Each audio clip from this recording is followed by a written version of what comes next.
नमस्कार, स्वागत है आपका अपने जिले में। मैं हूं शिवानी। आइए नजर डालते हैं अब तक की हेडलाइंस पर।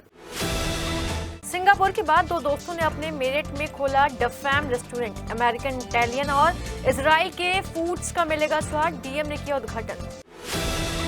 शुक्रवार शहर और ग्रामीण क्षेत्र में रोड एक्सीडेंट में गई 4 लोगों की जान। सरूरपुर के हाइट गेट से टकराई श्रद्धालुओं से भरी पिकअप वैन में बैठे 3 की मौत, 5 लोग घायल। तो वहीं कॉलेज जा रही छात्रा को इलेक्ट्रिक सिटी बस ने कुचला। बाल बाल बची छोटी बहन। आर्मी स्कूल की बच्ची की वैन में दुर्घटना के बाद आरटीओ और यातायात विभाग के अधिकारी उतरे सड़कों पर। 1 अगस्त से 15 अगस्त तक शहर भर में चेकिंग अभियान चलाने का ऐलान। शिकायतों के लिए जारी किया व्हाट्सएप नंबर। कई बिना मानकों के वाहन चला रहे चालकों को लगाई कड़ी फटकार। स्कूल संचालकों को भी दी चेतावनी। स्कूलों को मर्ज करने के फैसले के समर्थन में पूर्व राज्य मंत्री पंडित सुनील भराला ने किया समर्थन। प्रेस वार्ता में कहा, सीएम योगी के फैसले का सभी को करना चाहिए स्वागत। एसएसपी ने अपराध के ग्राफ को रोकने के लिए लिया बड़ा एक्शन। 7 सीओ को किया इधर से उधर। और गैंगस्टर अमित मिरांडा का प्रमुख गुर्गा कांति त्यागी पुलिस के हत्थे चढ़ा। अमित मिरांडा सहित 12 अन्य पर लगा हुआ है गैंगस्टर। और अब खबरें विस्तार से। यदि आप अमेरिकन, इटालियन और इजराइल के खाने के शौकीन हैं, तो अब आपको मेरठ से बाहर जाने की कोई जरूरत नहीं है, क्योंकि मेरठ के ही दो दोस्तों विश्वेश मित्तल और अंजोर अमिताभ ने सिंगापुर के बाद अब मेरठ में डफैम रेस्टोरेंट ओपन किया है, जिसका उद्घाटन मेरठ के डीएम डॉक्टर वीके सिंह ने किया। गंगानगर के डाउनटाउन मॉल में 2nd फ्लोर पर खुले इस डफैम रेस्टोरेंट के खाने का स्वाद आपका दिल जीत लेगा। इस डफैम रेस्टोरेंट में मेरठ वाले विदेशी और इंडियन फूड के फ्यूजन का बेहतरीन स्वाद ले सकते हैं। सबसे बड़ी बात यह है कि इस रेस्टोरेंट के शेफ जीके वोस्टी हैं, जो भारत में इटालियन एम्बेसी में बेहतरीन डिश बनाते थे। इस डफैम रेस्टोरेंट में इटली का पिज्जा और पास्ता, अमेरिका का बर्गर व अन्य डिश, इजराइल का hummus food, speciality coffee, peri powder, onion ring, gunpowder wings, खसखूस, वेज स्ट्रू, फलाफल और नॉनवेज की भी 30 से ज्यादा डिश यहाँ पर मिलेंगी। 6 तरह की विदेशी स्टाइल चीज और केरल के मसालों से बने लजीज व्यंजन का चटपटा जाएगा आपके मुंह में पानी ही नहीं लाएगा, बल्कि आपके स्वाद को कई गुना बढ़ा देगा। डफैम रेस्टोरेंट की ओपनिंग पर जिसने भी विदेशी खाने का स्वाद लिया, वही कह उठा, वाह भाई वाह, क्या स्वाद है। इस मौके पर राज्य महिला आयोग की सदस्य डॉक्टर हिमानी अग्रवाल, शहर के जाने माने heart specialist doctor Rajeev Agarwal, child specialist doctor Neeraj Kamboj, general physician doctor Tanuraj Sirohi, doctor Amitabh Gautam, Oberoi gun house के ऑनर सुरेंद्र ओबरॉय सहित तमाम गणमान्य लोग भी मौजूद रहे। डफैम रेस्टोरेंट के ऑनर विश्वेश मित्तल और अंजोर अमिताभ ने बताया कि ऑस्ट्रेलिया में पढ़ाई तो की और सिंगापुर के रेस्टोरेंट भी खोले, लेकिन मन मेरठ में कुछ करने का था, इसलिए मेरठ वापस लौट कर डफैम रेस्टोरेंट ओपन किया। और हमारी कोशिश है कि विदेश फूड का जैसा स्वाद यहाँ मिलेगा, वैसा कहीं और नहीं मिलेगा।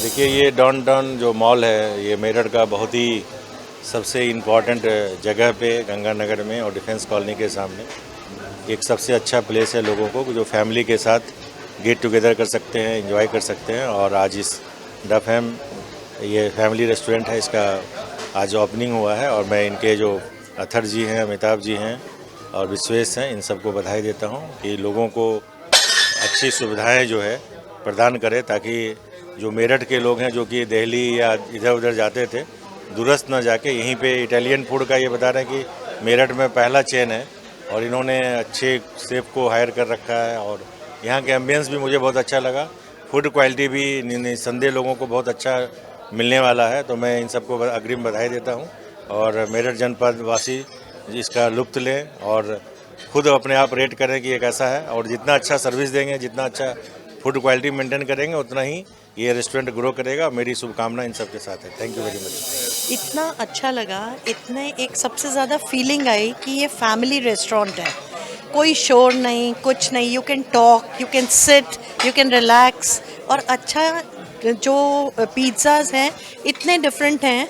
हमने ऑस्ट्रेलिया में जो ये डो खाया था, तो ये जनरली यहाँ पर है नहीं, तो जो ये खाया तो मुझे बहुत याद आया वहाँ का। मेरे बच्चे वहीं हैं, तो आई टोल्ड देम ऑल्सो कि बहुत बढ़िया, इवन स्पगेटी, और चीज़ें, onion pakoras, everything is different, very nice, very यहाँ की स्पेशलिटी के बारे में क्या कहेंगे? बहुत स्पेशल है। They are serving so well, हर चीज़ इतनी स्पेशल है, स्पेशली पिज़्ज़ाज तो बहुत ही ऑसम है। एक्चुअली द फैम बहुत अच्छा है एंड यहाँ के पिज़्ज़ाज पास्ताज एक्चुअली बहुत टेस्टी हैं and first time in Meerut I have seen कि माचाज हैं, कॉफ़ीज़ हैं जो कि जिसका टेस्ट काफ़ी अच्छा है, ऑथेंटिक है and pasta and pizza, wood fire pasta का जो कॉन्सेप्ट अभी तक मेरठ में नहीं आया था, आई लव इट कि द फैम पे है वो अभी। सो आई जस्ट लव इट कि आई वांट कि मैं सारी पार्टीज़ एंड किटी पार्टीज़ जो मेरी मम्मी की होती है इधर ही हो। मेरे भतीजे ने, कन्नू ने ये रेस्टोरेंट और विश्वेश, दो बच्चों ने ये मिलकर खोला है जॉइंट, और बस भगवान से यही प्रार्थना है कि बच्चे अपने कामयाबी के राह पर चलें, और मैं ऐसी आशा करता हूँ क्योंकि यहाँ पर जो बच्चों की प्रिपरेशन है लाजवाब, अल्टीमेट। मैं इससे पहले दिल्ली में था और अच्छे बहुत बढ़िया ब्रांड में काम कर रहा था, और मेरे को एक्सपीरियंस 24 इयर्स का हो गया इस इंडस्ट्री में, और प्रॉपर इटालियन फूड मैं बनाता हूँ और बेस्ट बनाता हूँ, और यहाँ के बेस्ट करने के लिए आया है, और ये मेरठ का बेस्ट रहेगा रेस्टोरेंट, ज़रूर आके ट्राई कीजिएगा। फूड में हमारा है बर्गर है, पिज़्ज़ा है, ग्रिल्स के हैं, स्नैक्स हैं, बहुत सारी चीज़ें हैं, होममेड हमारा स्पेशल पास्ता है। द फैम की खासियत दिमाग में ऐसा है, मैं और मेरा दोस्त संजोर का एक बार हमने सोचा कि हम सब खाना खाने बहुत ज़्यादा दिल्ली जाते हैं, तो मेरठ में क्यों ही ना कुछ ऐसा कुछ खोलें कि जो बिल्कुल अलग हो, डिफरेंट हो, इटालियन खाना दें, और हम बिल्कुल ऐसे ना करें कि पिज़्ज़ा सब बेच रहे हैं, पर we wanted to be very authentic कि जैसा विदेशी पिज़्ज़ा होता है वैसा बेचें और वैसे सब क्यूजीन सर्व करें। हमारी खासियत ये है कि हमारा कंफर्ट वेस्टर्न डाइनिंग है, तो उसके अंदर आपका नियोपॉलिटन स्टाइल पिज़्ज़ाज हैं जो कि इटली के डिश है, हैंड रोल्ड पास्ताज हैं जो भी इटालियन में आता है, फिर हमारे स्मैश्ड बर्गर्स हैं जो कि आपका अमेरिकन आ जाता है, बट हमने ये ध्यान में रखते हुए कि हम मेरठ में खोल रहे हैं कि लोगों को खाना पसंद है, तो हमने अपना इंडियन फ्यूजन मेन्यू भी रखा है। थीम मेरा ये था कि आई वांटेड टू ओपन एक 40 सीटर का बहुत ही ज़्यादा पर्सनल सा स्पेस। मैंने देखा था शहर में काफ़ी बड़े बड़े बार्स खुल रहे हैं, एंड मैंने सोचा कि कोई भी एक ऐसी जगह नहीं है जहाँ हल्का धीमा म्यूज़िक, टेस्टी खाना, वो भी इटालियन, ऐसे कोई जगह की मुझे थोड़ी कमी लगी शहर में, तो मैंने सोचा कि हाँ ये एक गैप है जो मार्केट में फिल हो सकता है। तो वो एक पहली चीज़ थी जिसने मुझे इंस्पायर किया, एंड मेरे पार्टनर विश्वेश को इंस्पायर किया ये जगह खोलने में।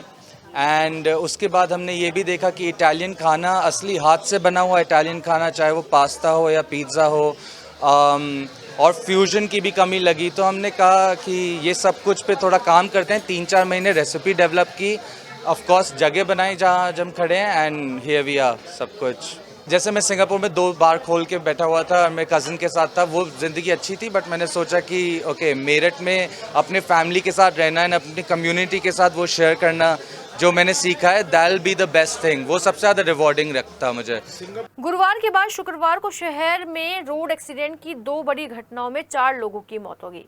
पहले बात करते हैं सरूरपुर थाना क्षेत्र के हिंडन नदी की। यहाँ शुक्रवार अलसुबह अमरोहा से श्रद्धालु को लेकर बागड़ जा रही पिकअप वैन सरूरपुर थाना क्षेत्र में हिंडन नदी के पास हाइट गेट से टकरा गई। टक्कर इतनी जबरदस्त थी कि पिकअप वैन के परखच्चे उड़ गए। हादसे में 3 श्रद्धालुओं की मौत हो गई, जबकि 5 श्रद्धालु गंभीर रूप से घायल हो गए, जिन्हें उपचार के लिए अस्पताल में भर्ती कराया गया। घटना के बाद पीड़ित परिवारों में कोहराम मच गया। हादसा शुक्रवार सुबह लगभग 4 बजे उस समय हुआ जब अमरोहा से कुछ श्रद्धालु बागड़ जाने के लिए निकले थे। दिन निकलने से पहले गाड़ी सरूरपुर थाने के बॉर्डर पर स्थित हिंडन नदी के अस्थायी पुल के पास से गुजरी, लेकिन चालक नियंत्रण खो बैठा। डाइवर्ट रास्ते पर जाने की बजाय वह सीधी सड़क को चला गया, जिस कारण हादसे का शिकार हो गया। हादसे के बाद घायल सभी लोगों को सीएचसी में ले जाया गया, जहां डॉक्टरों ने 44 वर्षीय राजपाल, 30 वर्षीय रिंकू और 30 वर्षीय ब्रह्मापाल को मृत घोषित कर दिया। वहीं रविंद्र देवराज, टिंकू, राजू पाल और 13 वर्षीय प्रवेश को गंभीर हालत के चलते हायर सेंटर रेफर कर दिया गया। सभी श्रद्धालु अमरोहा के रहने वाले बताए जा रहे हैं। उधर हादसे की जानकारी मिलने के बाद पीड़ित परिवारों में कोहराम मचा है। दोपहर को मृतकों के परिजन मेरठ में पोस्टमार्टम हाउस पर पहुंचे तो उनके दर्द की कोई सीमा नहीं थी। उधर 0 माइल चौराहे के पास सड़क पार कर रही छात्रा को इलेक्ट्रिक सिटी बस ने कुचल दिया, जिसके बाद वहां अफरा तफरी का माहौल बन गया। आसपास के लोगों और पुलिस ने क्रेन से बस को उठाकर बामुश्किल शव को बस के नीचे से निकाला, जिसके बाद पुलिस ने छात्रा के शव को कब्जे में लेकर पोस्टमार्टम हाउस भिजवा दिया। पुलिस ने बस ड्राइवर को हिरासत में ले लिया और बस को कब्जे में लेकर थाने भिजवा दिया। पुलिस के अनुसार धराला थाना क्षेत्र में रहने वाली BA सेकेंड ईयर की छात्रा निशा अपनी छोटी बहन श्रुति के साथ RG कॉलेज जाने के लिए घर से निकली थी। निशा टेम्पू से 0 माइल चौराहे पोतरी और कॉलेज जाने के लिए सड़क पार करने लगी। तभी रुड़की रोड से आई तेज रफ्तार इलेक्ट्रिक सिटी बस ने छात्रा निशा को कुचल दिया, जबकि इस दौरान उसकी छोटी बहन श्रुति बाल बाल बच गई।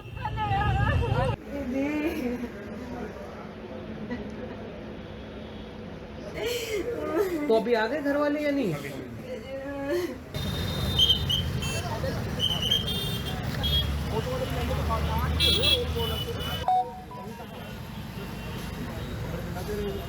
ये बेगम पुल जो तिराहा है उसी के बगल में एक 0 माइल है। वहाँ पर एक स्कूली छात्रा जो रोड क्रॉस कर रही थी, इतने में इलेक्ट्रिक सिटी बस आई और उसको हिट की। तत्काल पुलिस मौके पर थी, उनको हॉस्पिटल पहुंचाया गया है। ड्राइवर और बस दोनों कब्जे में है और घर छात्रा के परिजन को सूचना दे दी गई है, मौके पर है वो, और उनसे विधिक कार्रवाई, अन्य जो विधिक कार्रवाई है वो प्रचलित है। गुरुवार को कंगरखेड़ा थाना क्षेत्र के सरना रोड पर हुई मासूम आर्मी स्कूल की छात्रा आर्या सिरोही के बाद शुक्रवार सुबह कॉलेज जा रही एक और छात्रा निशा की भी रोड एक्सीडेंट में दर्दनाक मौत हो गई। निशा आरजी कॉलेज की BA सेकेंड ईयर की छात्रा थी और अपनी बहन श्रुति के साथ कॉलेज जा रही थी। जिस समय यह हादसा हुआ उस समय निशा अपनी बहन को लेकर 0 माइल से गुजर रही थी। वहीं लगातार हो रही घटनाओं के बाद एक बार फिर ट्रैफिक विभाग और RTO विभाग कुंभकर्णी नींद से जागा और सड़कों पर उतरकर बिना मानकों के चल रहे वाहनों की चेकिंग की। लगातार हो रही घटनाओं को लेकर आज 1 अगस्त से ट्रैफिक पुलिस और RTO विभाग ने आने वाले 15 दिनों के लिए अभियान शुरू कर दिया है, जिसके चलते अब शहर में दौड़ रहे अवैध वाहनों के खिलाफ चेकिंग अभियान जोर शोर से चलाकर बिना मानकों के शहर की सड़कों पर दौड़ रहे वाहनों पर कार्रवाई की जाएगी। अभियान के पहले दिन शुक्रवार को यातायात पुलिस ने अवैध वाहनों को निशाना बनाए रखा। सड़कों पर दौड़ रहे इन वाहनों को रोककर सीज किया गया, साथ ही इनसे जुर्माना भी वसूला गया। वहीं SP ट्रैफिक राघवेंद्र मिश्रा और सीनियर ARTO प्रवर्तन राजेश करदम यातायात पुलिस के साथ छुट्टी होने के समय वेस्टर्न रोड पहुंचे और सभी अभिभावकों से अपील करते हुए कहा कि वे अपने बच्चों को बिना हेलमेट के वाहन न चलाने दें, जबकि उन वाहनों पर भी अपने बच्चों को स्कूल न भेजें जो बिना मानकों के सवारियों को ठूस कर अपनी गाड़ियों में बच्चों को भर देते हैं। चेकिंग अभियान के दौरान SP ट्रैफिक राघवेंद्र मिश्रा ने बिना मानकों के वाहन चला रहे वाहन स्वामियों की कड़ी फटकार लगाई। इस दौरान उन्होंने मीडिया से रूबरू होते हुए कहा कि अब ट्रैफिक विभाग शहर में एक WhatsApp नंबर जारी करेगा, जिसके चलते सभी अभिभावक उस यातायात विभाग द्वारा जारी किए गए WhatsApp नंबर पर उन वाहन चालकों के वाहनों के नंबर भेज सकते हैं जिससे उनके बच्चे स्कूल जा रहे हैं, ताकि ट्रैफिक पुलिस ये जांच कर ले कि जो वाहन स्कूली बच्चों को लेकर स्कूल जा रहे हैं वह मानक के अनुरूप हैं या नहीं, और अगर वह वाहन मानक के अनुरूप नहीं होगा तो उन वाहन स्वामियों पर कड़ी कार्रवाई की जाएगी। 1 अगस्त से लेकर के 15 अगस्त तक लगातार ये जो मानक के अनुसार जो वाहन सड़क पर चल रहे हैं उनके विरुद्ध कार्रवाई के लिए हम लोग सड़क पर है। हमारे साथ ARTO साहब भी हैं, सिविल पुलिस है, ट्रैफिक के जितने भी हैं हमारे कर्मी, उनको सड़क पर इनको विशेष रूप से ब्रीफ करके उतारा गया है। साथ में ये भी बताना चाहूँगा कि जो स्कूल के लिए बच्चे लेकर के आते हैं वो स्कूल वाहन मानक के अनुसार है नहीं, शासन के निर्देशन से उसकी भी चेकिंग लगातार की जा रही है। जैसा कि आप देख रहे हैं, आज स्कूल छुट्टी होने के बाद हम लोग मौके पर आकर के उनको जागरूक भी कर रहे हैं, उनके गार्जियन को जागरूक कर रहे हैं कि जब भी अपने बच्चों के लिए ले आए तब वो हेलमेट जरूर लगा के आए। इस तरह का जागरूकता का भी अभियान में चलाया जा रहा है। और साथ में जो स्कूल, वैन, ऑटो, टेम्पो जो अधो मानक से हैं, जो मानक के अनुसार नहीं है, उनके विरुद्ध कार्रवाई भी कर रहे हैं। सभी अभिभावकों से अनुरोध है कि अपने बच्चों को जब भी किसी भी टेम्पो, ऑटो, स्कूल, तो ये देख ले कि उसकी संख्या क्या है। और एक WhatsApp नंबर हम जारी कर रहे हैं जिस पर वो बताएं कि ये वाहन का हम चयन उनके द्वारा किया जा रहा है अपने बच्चों को लाने के लिए। तो हम अपने सिस्टम से ये चेक करेंगे कि ये क्या मानक के अनुसार ये वाहन है कि नहीं, उसका फिटनेस है कि नहीं, RC ठीक है, DL चलाने वाले का है कि नहीं है, उसका इंश्योरेंस है कि नहीं। इस तरह के एक WhatsApp नंबर हम जारी कर रहे हैं और उस WhatsApp के नंबर से माध्यम से मुझे ये पता चल जाएगा कि इस वाहन पर इतने ही बच्चे आ सकते हैं और फिर उनको भी हम लोग बुला करके उनके नियमानुसार यदि उसका पालन नहीं करते हैं तो कार्रवाई भी करें। अभिभावकों को थोड़ा सा हल्का सा जागरूक होना चाहिए कि जिस गाड़ी में हम अपने नौने वालों को बच्चों को भेज रहे हैं उसके प्रपत्र कभी तो चेक कर लें, चेक नहीं करें पूछ ही लें। और आज आप देख ही रहे हैं कि हम लोग जो अभियान चला रहे हैं 1 से 15 जैसे SP ट्रैफिक साहब ने कहा, और हमने काफ़ी गाड़ियां चेक करी है और सार्वजनिक तौर पर माइक से बोला है कि जो अभिभावक खुद भी आ रहे हैं गाड़ी पर लेने बच्चों के लिए, अपने छोटे बच्चों को, वो भी हेलमेट का प्रयोग करें, सीट बेल्ट लगाएं और कागज़ चेक कर लें, आपके जो बच्चे आ रहे हैं, वो जो गाड़ियाँ खड़ी हुई थी उनमें आ रहे हैं, उनको भी चेक किया। तो ये मेरा भी अपना व्यक्तिगत नहीं, सभी को अनुरोध है, जितने भी अभिभावक पूरे इस स्कूल के हों या किसी और स्कूल में या कहीं भी बच्चे पढ़ रहे हैं, उनसे विनम्र अनुरोध है कि जो गाड़ियाँ में आप अपने बच्चों को भेज रहे हैं, उन गाड़ियों के प्रपत्र चेक करें। सामान्यतः अधो मानक जितनी भी हमारी गाड़ियाँ हैं, उनको हम कर रहे हैं। कल भी हमने चेकिंग करी, आगे भी हम विशेष अभियान 15 तारीख तक चला आ रहे हैं, 1 से 15 तक चला आ रहे हैं। जो जुलाई के महीने में जो कावड़ का माह था, 1 से 15 तारीख तक हम लोगों ने चलाई। हमारे जनपद में 14 से 83 गाड़ियाँ पंजीकृत है स्कूलों के नाम पे, जो उनकी गाड़ियाँ कराई। लगभग हमने 15 गाड़ियाँ उसमें बंद करी, और आपको पता ही होगा 15 के बाद तो सारे स्कूल ही बंद हो गए थे, और उससे पहले 15 तक हमारे यहाँ जो अभियान चलाया गया था उसमें भी गाड़ियाँ हमने बंद करी, और लगभग 710 गाड़ियों को ऑफिस में बुला के चेक किया गया, और वो पूरा डाटा है, पूरा डाटा जाता है वो सरकार को जाता है। ऐसा नहीं है कि हम इसी में चलाए, हमने जुलाई में भी चलाया था और उससे पूर्व भी चलाया। गुरुवार लंगड़गेरा थाना क्षेत्र के सरदार रोड पर डिवाइडर के बीच जहाँ एक छात्रा का एक्सीडेंट में मौत हो गई थी, तो आज शुक्रवार को 0 माइल के पास सड़क पार कर रही छात्रा जो आर्ज इंटर कॉलेज की बताई जा रही है, उसकी भी सड़क दुर्घटना में दर्दनाक मौत हो गई। लगातार होती मौत के बाद आरटीओ विभाग और यातायात विभाग सड़कों पर उतर आया है। आप मेरे पीछे देख सकते हैं कि खुद एसपी ट्रैफिक जो यातायात व्यवस्था को सुदृढ़ कराने के लिए एआरटीओ के साथ लगातार मॉनिटरिंग कर रहे हैं, और लगातार जो यातायात व्यवस्था उसको सुचारू रूप से बनाए रखने के लिए लगातार सड़कों पर उतर आए हैं। एसपी ट्रैफिक का ये भी कहना है कि एक व्हाट्सएप नंबर जारी किया जा रहा है विभाग की तरफ से, जो अब सीधे तौर पर यह बताएगा कि जो ये डग्गा मार वाहन या अवैध रूप से जो वाहन चल रहे हैं या जो बिना मानकों के वाहन चल रहे हैं, उन पर क्या कार्रवाई, किस तरह की कार्रवाई की जाएगी। हालांकि लोगों का ये कहना है कि जब कोई दुर्घटना हो जाती है तो आरटीओ विभाग और प्रवर्तन दल या यातायात विभाग 2-4 दिन सड़कों पर आता है, लेकिन इस बार अधिकारियों ने साफ तौर पर कह दिया है कि अब जो है वो किसी भी तरह से लापरवाही बर्दाश्त नहीं कर जाएगी, और जो भी बिना मानकों के यातायात वाहन चलाता दिखाई देंगे उनके खिलाफ कार्रवाई कर जाएगी। सबका साथ, सबका विकास और सबके विश्वास का नारा देने वाली भारतीय जनता पार्टी की सरकार में न केवल उत्तर प्रदेश बल्कि भारत देश लगातार उन्नति और प्रगति की तरफ अग्रसर है। मुख्यमंत्री द्वारा लिया गया फैसला विपक्षी दलों के मुंह पर योगी सरकार का जोरदार तमाचा है। यह फैसला गरीब और ग्रामीण छात्रों की शिक्षा के हित में लिया गया ऐतिहासिक निर्णय है, जिसके परिणाम भविष्य में सामने आएंगे। ये बातें भाजपा नेता पंडित सुनील भराला ने सर्किट हाउस में प्रेस वार्ता के दौरान कही।